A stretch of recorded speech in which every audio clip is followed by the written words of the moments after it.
Okay, so when I get home from my intervals and running, I always, of course, take some time.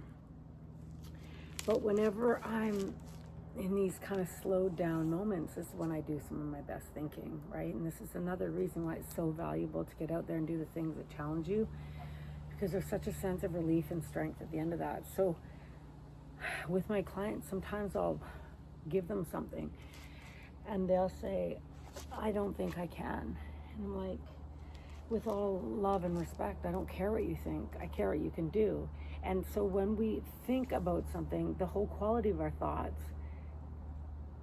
creates the landscape of our mind, our emotions, everything. So if we think we can't do something, then we're like, well, I can't do that and somebody else can, or, well, why can't I do that? But when we start thinking like that, we're choosing to go down that pathway. So when I say to them that I don't care what they think, I care what they can do, because we're projecting thoughts of inadequacies, limiting beliefs, what we think we can do instead of actually what we can do.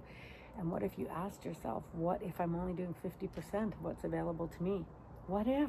Isn't that magnificent? And that doesn't mean you're not trying hard now either.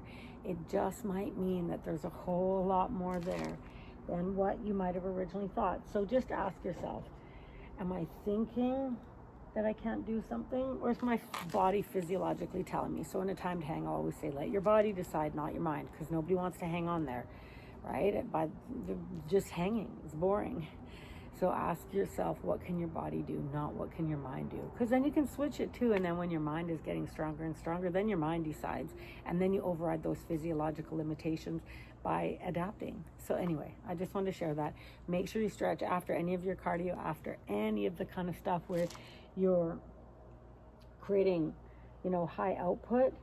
Release what needs releasing. Give yourself that time, because it's time well spent, and you can reflect on all of the beautiful things that you're doing with your life, your body, your mind, and your spirit.